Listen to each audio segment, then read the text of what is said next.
Είμαι μεγάλη με τις τεχνολογίες και με όλα αυτά τα κόλπα, ελπίζω να τα πάω καλά. Έτσι και εδώ φοράω και γυαλιά, καθυστέρηση, θα τα έχουμε όλα, δεν βλέπω καλά.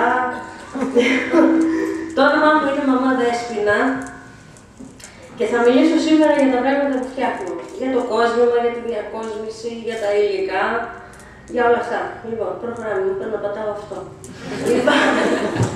Υπάρχω. Είμαι Σαχινίδου Δέσποινα, είμαι 50 χρονών. Γεννήθηκα στο Κιλκής, κατέβηκα στην Αθήνα στα 17 μου και έχει 2 χρόνια τώρα που φύγαμε από την Αθήνα και μένουμε στην Αταλάντη Φθιώτιδας. Φύγαμε από την Αθήνα και ζούμε στην επαρχία. Μας αρέσει πολύ και περνάμε πολύ καλά. Αυτά που με εμπνέουν στο να κάνω πράγματα είναι η οικογένειά μου, ο σύζυγος, ο οποίος είναι δεύτερος, τα παιδιά μου, θα δεν θυμίζω, γελάτε, τα παιδιά μου, η φύση, ο κήπος μου και εκεί στην Αταλάντη πάω και χοροδία. Μου αρέσει πάρα πολύ, έχω γνωρίσει κόσμο, κάνουμε ταξίδια, τραγουδάμε, είναι πολύ ωραία. Τα παιδιά, η μεγάλη μου κόρη είναι 30 χρονών και η μικρή 25, με βοηθήσανε πάρα πολύ στο να ξεκινήσω αυτή την ιστορία με το διαδίκτυο. Και τη δημιουργία ταυτόχρονα.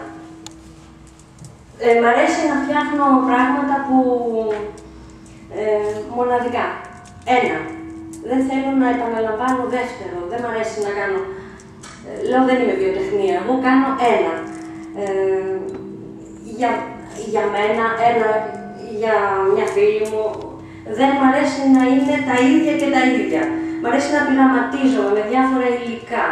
Με φτερά, με κουμπιά, με ιστορίες, με ό,τι μου κατέβει στο κεφάλι. Και τίποτα δεν γίνεται 2 φορές. Γιατί βαριέμαι πάρα πολύ να κάνω κάτι που επαναλαμβάνεται. Σπάνιες περιπτώσεις βέβαια θα κάνω κάτι, γιατί όταν αυτές οι μικρές μου λένε «Μαμά, γιατί το πούλησες αυτό, εμείς το θέλουμε, ξανακάνω, οπότε υποχρεωτικά πρέπει να το κάνω για τα κορίτσια». Τραβάω, είναι μια ταλαιπωρημάτη.